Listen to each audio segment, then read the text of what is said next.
It's here. Okay, sorry, that's a little strong. It's here. Did you? Maybe. It's here. Did you tell that? It's fucking here. Have you been able to say that it's here? Hey, just wanted to step in really quick. Did you notice that it's here? Finally, it's fucking here. Actually, where is it? Is it here? It's not under here. Yeah, no, not there. Yeah, man, it's fucking here. You can play it right now. Oh, sick. Thanks, dude. Okay, yeah, it is here. Ooh, nice. Oh, nice. I don't know who does that, but I'll take it. It must be Walter. Yeah. I also like how we both call him just Walter. That's his name. Yeah, it's true. I see no R in that name. And holy shit, after 7 years, the sequel to Monster Hunter World is finally here. This is kind of historic for me and my YouTube channel because the very first co-op review I ever did was on Monster Hunter World, and since then it's become my favorite game. For whatever reason, the formula fully clicked with me and how I like to play games. This is, I think, the silliest monster we've ever fought. I don't know, that penis monster from... True, the penis monster's pretty good. It's kind of more gross, though.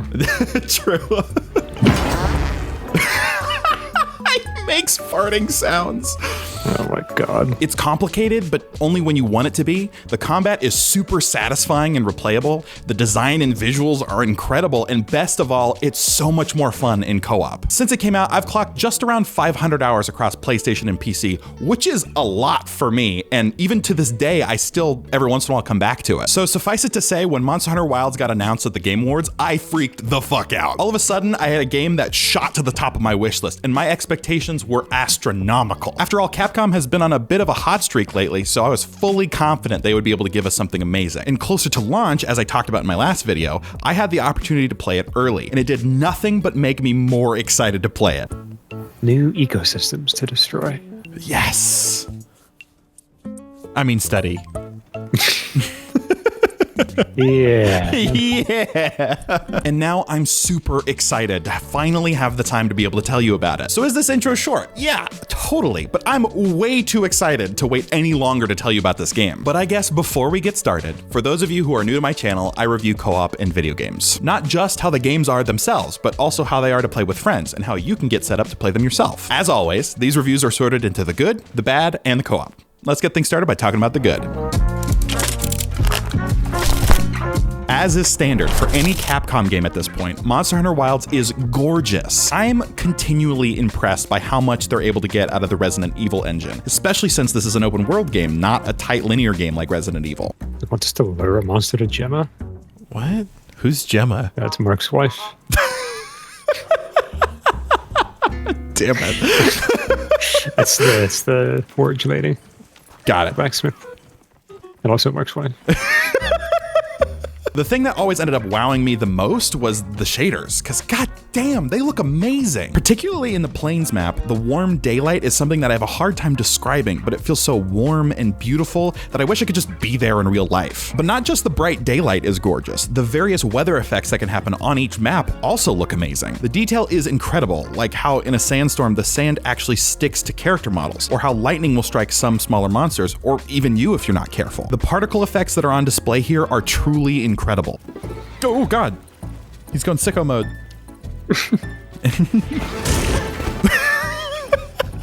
That sound effect, they had to know what they were doing. No. It's not diarrhea, he's spitting at us. It's just a goo sound effect.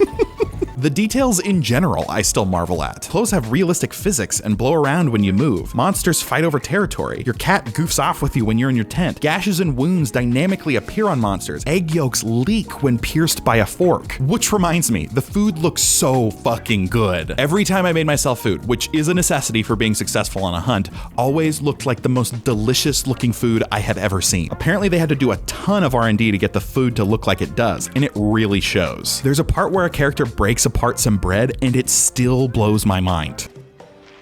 Whoa! Bread tearing animation.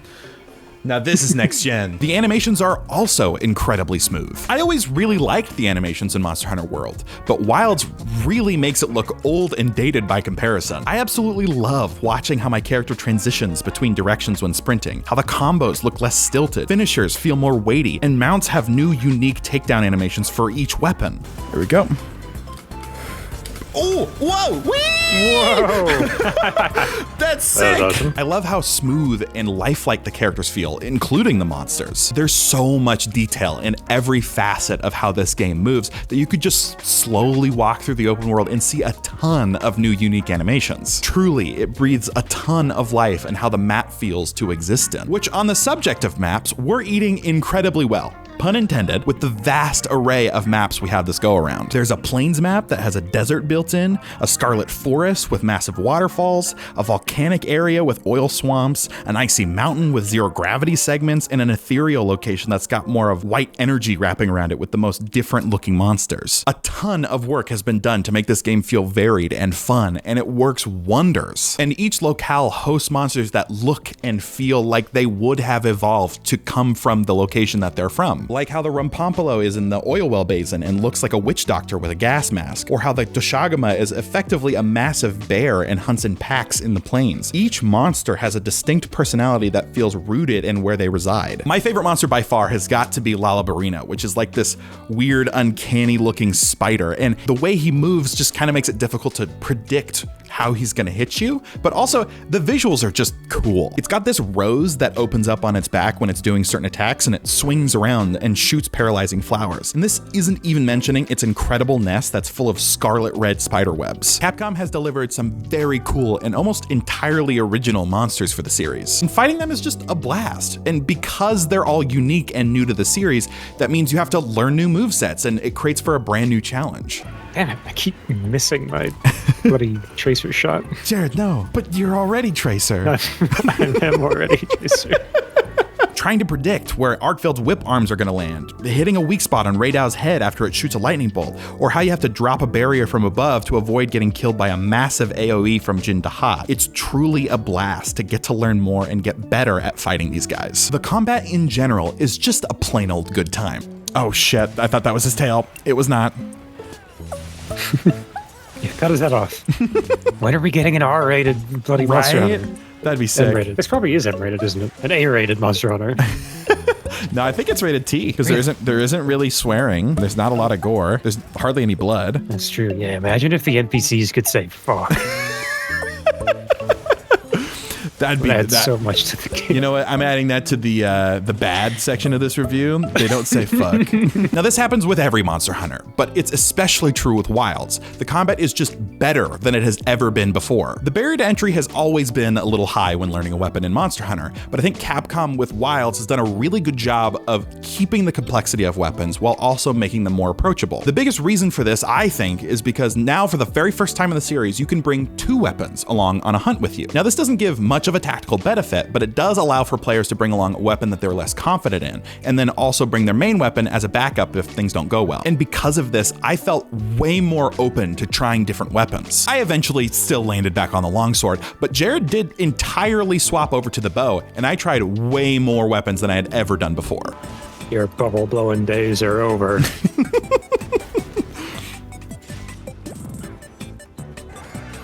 Oh, come on. I was hoping he would die soon after I said that. Now it's ruined.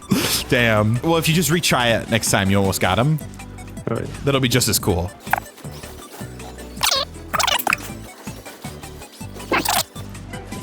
Yeah. That you got it in just in time. Despite each weapon having more to them from the last game, I still felt like it was easier to pick up and learn a new weapon. This totally could be that this game is shiny and new. I definitely still had to watch tutorials on YouTube, but I noticed that every weapon always had some quality of life improvement compared to the earlier games that made them more forgiving and fun to use. I noticed this especially with the longsword, but that's also because it's my main weapon. You're punished less for making a bad call, so it just feels more comfortable to take bigger risks, which I think is just more fun. And the additions to the moveset don't feel tacked on. They feel like they've always been there. The extra hit at the end of a jumping slash never gets old, especially when I get a tail cut from it. It's a bear. Yeah. It doesn't look like a Mizutsune. Who knows? Maybe it'll transform like a werewolf. Oh. Its werewolf transformation is just another monster. I think if a human werewolf just turned into another person. That'd be pretty great. Reverse werewolf. Every full moon at midnight, I turn into Thomas. The biggest change to combat, at least in my mind, would have to be the wound system. This replaces, in a way, the clutch claw system from World, which I was upset about initially, but now that I've played more, I love this new system. Essentially, when you hit a certain part of a monster enough times, it will open a gash on their body that will act as a weak point. If you continue to hit it, you'll do increased damage. These wounds are dynamic, aren't limited to part breaks anymore, and you can actually see on the monster where the wound is. Before we talk about how this affects combat, I just want to say that this adds so much more immersion to hunts. Monsters feel even more like living creatures that realistically live in the world and are realistically affected by monsters. But okay, so the reason why this wound system is so awesome in combat is that it's paired with the new aiming system, which allows you to change directions mid-combo. Once a wound is opened up, you can aim and do what's called a focus strike, and it will do a large single amount of damage closing the wound, which if you aim it right, it can be comboed across multiple wounds on a monster. I absolutely love this because this helps keep the combat feeling active and dynamic. No. Please, just one. There we go. Nice. Thanks. Please, just one. They're wiggly, Jared. They are very wiggly. Instead of just having to worry about where you are in your rotation, which can get stale over time, you're now keeping an eye on trying to open wounds or close the ones that have already opened. And there's usually a bonus to your weapon's rotation when you do close a wound, acting as even more motivation to exploit them. It creates for a fun co-op dynamic too, where you can work together to get the wounds broken when someone is doing something else, or it can be a race to see who can get them broken first. Jared's focus strike with the bow can lock onto all currently open wounds, so he almost always won that race. Shit, there's a weak spot on the tail, I won it. Shit. About that. No! Son of a bitch! The launch button had already been pressed. How could you do this to me, Jared? The missiles were already in the air. Watching the nukes exit the horizon. Damn, you broke so many wounds? Why did I decide? All right. My 2 slinger shots were more important. Outside of the big things that we just talked about, though, Monster Hunter Wilds has changed a lot of things, and for the better in my opinion, especially the really annoying stuff from previous games. Eating now doesn't apply to one hunt, it's now on a time limit, so your meal will last longer than it ever has. And layered armor is back, but not in a way that's a huge pain in the ass. Now instead of having to go out of your way to get the layered version of an armor set, now when you craft just the regular high rank armor, you get the layered set also. As someone who likes to have all the fashion options, this is huge for me. The claw shot is also back, and in a way that feels super streamlined. The big benefit is that you can now just point and shoot at any resource and it will grab it for you, making resource gathering a lot smoother. The secret is a big bird dog, and it's just a better version of the Palamudes from Monster Hunter Rise. You can ride it around, of course, but it can also glide, wall run, and jump on precarious parts of the map. It allows for swapping weapons, and it can navigate you directly to the monster you're hunting. Clearly, a lot of thought has been put into this game, especially sanding down the friction points that could make getting into a Monster Hunter game really annoying as a new player. But most importantly to me, and this was constantly the resounding feeling for me, when you're in a hunt, the game is just fun. Plain and simple. I'm still impressed that they haven't made a new Splinter Cell game. Oh yeah. It's been like 13 years since Blacklist. Sam Fisher even still alive? Not Sam Fisher, Tom Clancy. Oh no, Tom Clancy's long dead. No. But how can it be his game? You mean to tell me Sid Meier doesn't single-handedly make every Civ game either? The gameplay loop is tight, the combat feels incredible, and the monsters are amazing. I've glazed this game up a lot, but unfortunately comes the part where we talk about the massive asterisk that comes along with it. This game is by far the most approachable the series has ever been, with some of the best and well thought out combat systems. But the quality of life improvements not only reduce friction, it also almost completely removes challenge, which is not helped by the severe lack of meaningful content. I saw that the newest thing is gonna add a gathering hub, and it's got all the flourishes that we would expect. So thank God. Sweet. Why wasn't that there to begin with? And on top of that, you don't have to eat in your little tent. You can. There's actually a place to eat. Oh hell yeah! Why wasn't that there to begin with? Yeah, right. I don't know. It doesn't make any sense. The first and most obvious example of this is that the game is way too short. My playtime after playing through all the main content was just about 20 hours, which I recognize on its own doesn't sound too bad, but in comparison to Monster Hunter World, this is a huge decrease from what we would have expected. Vanilla World, before all the updates, takes about 46 hours to beat. That makes Wilds less than half of the playtime, which, to be honest, 20 hours of an amazing game wouldn't be so bad, but the reason it's so short is that the game's too fucking easy. Monster Hunter World and Wilds actually have about the same number of monsters, give or take a couple, so it's not that we don't have enough monsters, albeit it might be nice to have some more. It's that killing them is way too easy, and you almost never return to any of them. World definitely wasn't the hardest game in the world either, but it definitely ramped up in difficulty, most notably around the introduction of Anjanath. That fight is the first real barrier for new players, needing you to take a hard look at your weapons and armor to get you past him. And this isn't even talking about how his moveset on its own is pretty difficult. Wilds does not have a comparable moment, and this negatively impacts almost every aspect of the entire game. I didn't die maybe more than 5 times over the course of my entire playthrough, and from looking at other reviews, this is kinda on the high end. Now, I'm not looking for difficulty that's gonna knock my socks off, but I don't think the opposite of the spectrum is that much better either, because it makes a lot of the game systems completely moot. Usually in a Monster Hunter game, when you hit a brick wall of difficulty, it's usually a good idea to make better armor and better weapons, make some decorations for some better skills, and do a bit of studying of the monster to learn what to exploit and make it easier on yourself. But because Wilds doesn't substantially challenge you, a massive part of this game, gear, all of a sudden doesn't matter at all. Oh my god. It's a little gaudy, but it is the best we can make. Yes, it is. Got that high-level World of Warcraft paladin look.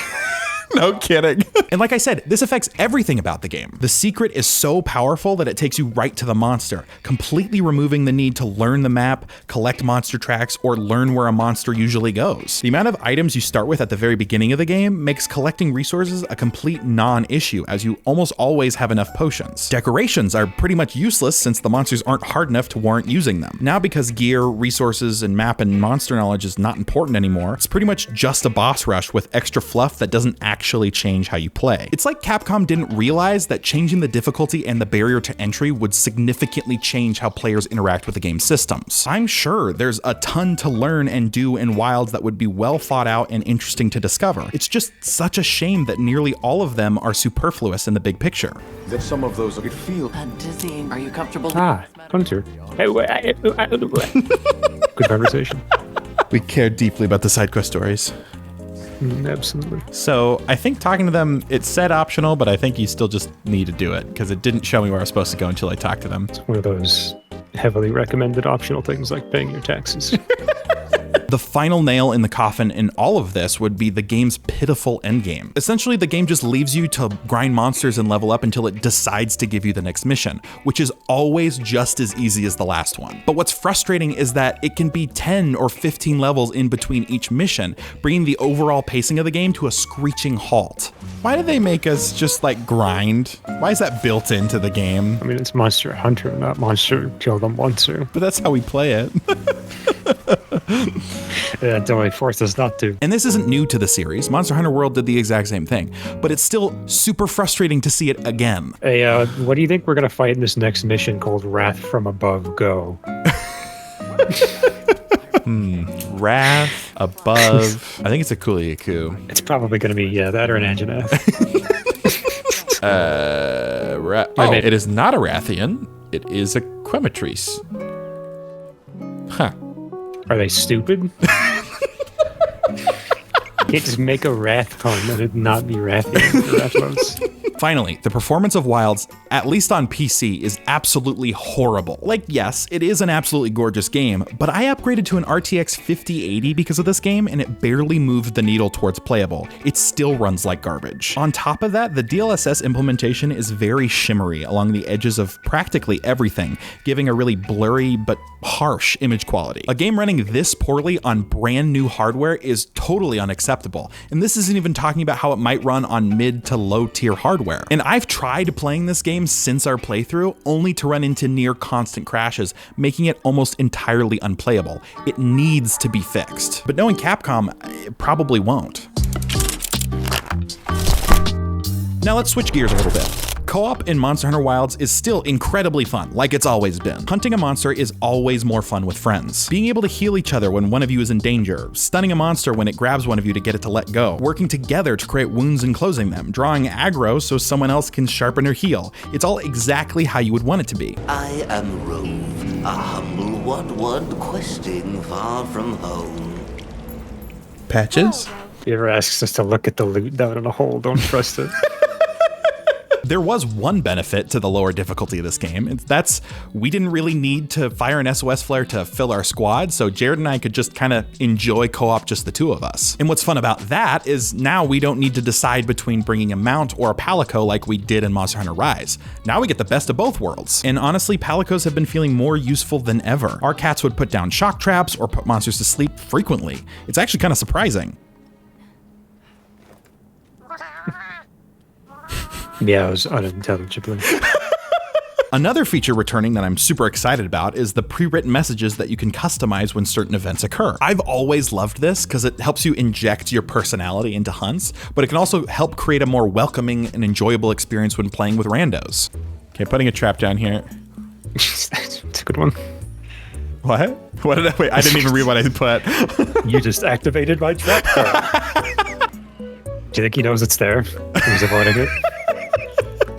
He's like, that looks very suspicious what you've got going there. And like the games in the past, there are also stickers that you can use for quick communication with your hunting party. The biggest difference in Wilds though is that you can customize what they say. And I have to say, this is made for some of the biggest laughs in our entire playthrough, just by looking at other people's customized stickers or making our own.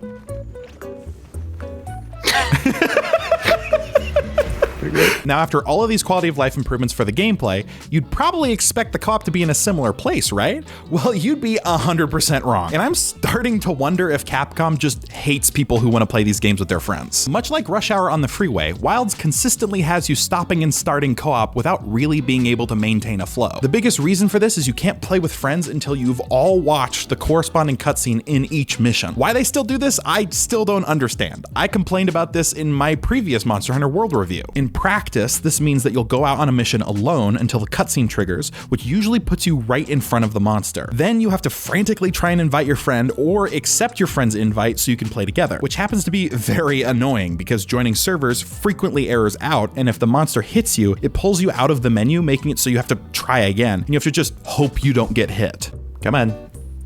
Do it. Join. There we go. Okay. Sweet. Such a stupid way to do it. I guess it's just a simplification of the fucking SOS flare. I guess so. Why can't we just be a part of it the whole time together? No. Not allowed. There also was no gathering hub at launch, making it so there was no consistent way to see your party members in the camp. You would think joining your friend's party would pull you both into the same session, but no. Party links are just for doing missions together, nothing else. In order to see your friend in camp, you have to be in the same lobby, which is more annoying to get into than you would think. And if you want to go on a field survey, you need to invite your party link to an environment link. Once you do get an environment link set up though, it is the most seamless part of the co-op experience. You can hunt multiple monsters without ending the session, you can go to camp, and you can upgrade your equipment. The works. But don't even think for a second that you can post a quest or even talk to the quest lady until you've ended the environment link, because the game won't fucking let you for some reason. Why couldn't we have done that in multiplayer?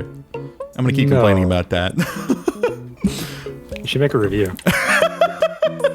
Say that. I don't know. Honestly, I think I'd probably be a lot more frustrated about these convoluted co-op systems if I wasn't already so conditioned to them from other games. But like, come on, this should have been plug and play, not stop and start. The reason I'm so harsh on Monster Hunter Wilds isn't because it's a bad game. It's actually a great game. It is incredibly fun to play. When it's not bogged down by the oppressive co-op systems, the gameplay loop, I think, is the most pure fun I have ever played, and I just want more, even now. The combat is slick and more concise than it's ever been before. The monsters are incredibly detailed and are a blast to hunt. The maps are gorgeous and varied, and it's made the series the most accessible than it's ever been before. The game is just a blast while it lasts. The problem is, it just doesn't really last. Monster Hunter Wilds being more accessible is a double-edged double-edged sword. Simultaneously, it removes friction that has been long since unnecessary, but at the same time, it strips away what makes Monster Hunter such a unique franchise. The combat is far too easy, making the game's runtime go by in a blink of an eye, and it never ramps up enough to make you want to continue after the credits roll. I'm disappointed because I wanted this to be the Monster Hunter world killer, but maybe my expectations were too high. This game is what I would recommend for new players to try. I just wish Capcom considered returning players too. I will definitely come back to this game when there are more updates and stability is resolved, but in its current state, I'm having a really hard time finding a way to conclusively recommend this game. I say if you're new to the series, definitely jump on this game. It's a blast and has some of the most unique visuals of the entire series. But if you're a returning hunter from previous games, you're probably safe to wait until this game gets fixed up some. I'm the Amazing Gap, and thanks for watching.